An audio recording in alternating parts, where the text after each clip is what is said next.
Right, let's continue here now. Stage 4 load shedding is expected to continue throughout the weekend. The power utility said that rolling blackouts would be more erratic because of the absence of the buffer normally provided by diesel generating capacity.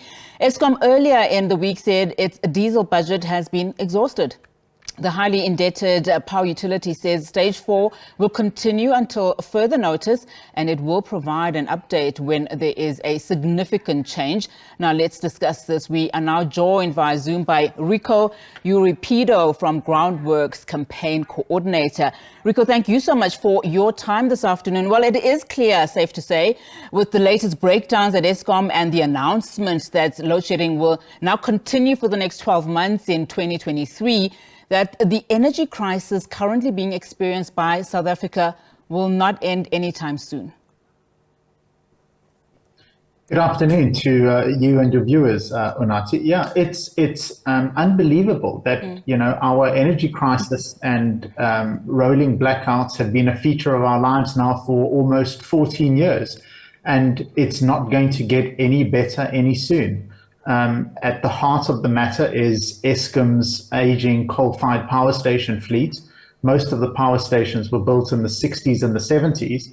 And if anything, it's going to get worse because by 2024, 2025, at least another 20,000 megawatts of generation capacity is going to come offline, simply because the power stations are reaching the end of their lives. They were never designed to function beyond 50, 60 years, and this is where we are at the moment.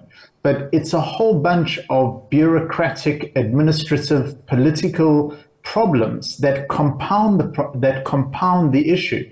And because of all of these bunglings along the way, our energy crisis is not going to get resolved unless we have good, clear political decision-making to bring renewable energy online, which is the cheapest and the fastest way to bring power online in South Africa. And only that will alleviate our power crisis. I mean, the utility held several briefings in recent days, and the CEO also made presentations at COP27. What we are beginning to hear, of course, is the consistent problems with the lack of capacity, aging coal fleet, and as you've said, the high level of maintenance issues that are being experienced by the utility.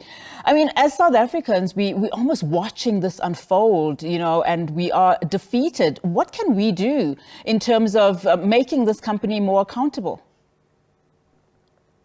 We have to bring pressure to bear on our government to be more efficient in the political decision-making to procure renewable energy. That is the easiest and the fastest way for us to alleviate this power crisis. Renewable energy, as I've said, takes approximately 2 years to come online, but it can't come online unless all the conditions of our regulatory framework are met. So for a renewable energy company to build either a power station, a wind power station, or a solar PV power generating station, they have to have the decision under the Electricity Regulation Act, and NERSA, our energy regulator, has to give them a license in order for them to start the work, to commission the work.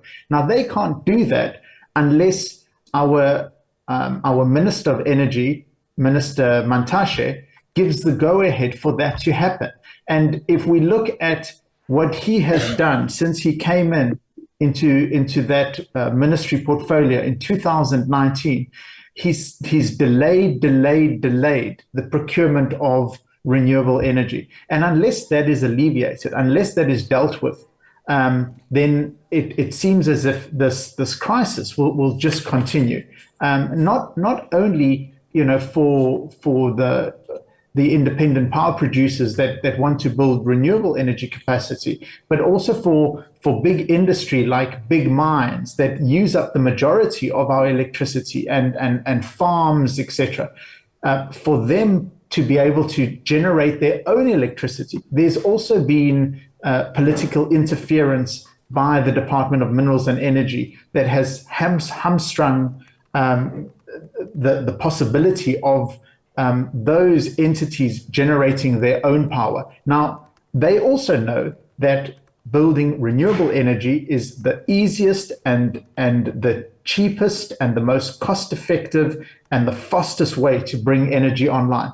And most of these independent power producers or entities that want to generate their own energy, that is their choice, because they know that once they've built the installation, it's the source of the energy, the wind and the sun, is free. There's no escalating costs linked to the price of gas or the price of coal. There's no dirty energy that is associated with coal. Coal-fired power energy in South Africa is linked to over 2,500 deaths a year just from Eskom's coal-fired power stations in the Highveld. And it costs our economy billions of rands, almost 30 billion rand is what we've calculated. So you don't want fossil fuel energy capacity to come online in South Africa. You want renewable energy to come online. But for that to happen, the minister has to unblock all the administrative blockages that are in place, and we have to bring them online as quickly as possible. And it is as simple as a decision. If the minister makes the decision for it to come online and to give the license for it to come online, it takes about 2 years for that to happen. Like I say, we are in an acute shortage phase of electricity, almost probably 20,000 megawatts between now and 2030. And unless we do this urgently and we address it with the urgency that it requires, we are going to be in this situation for a very long time. Not a good picture at all for this country. Thank you so much, Rico, for your time this afternoon. Really do appreciate it. Rico Euripido from GroundWorks, and he's the campaign coordinator there. Thank you so much, of course, weighing in on the situation at Eskom and the rolling blackouts that we are currently experiencing.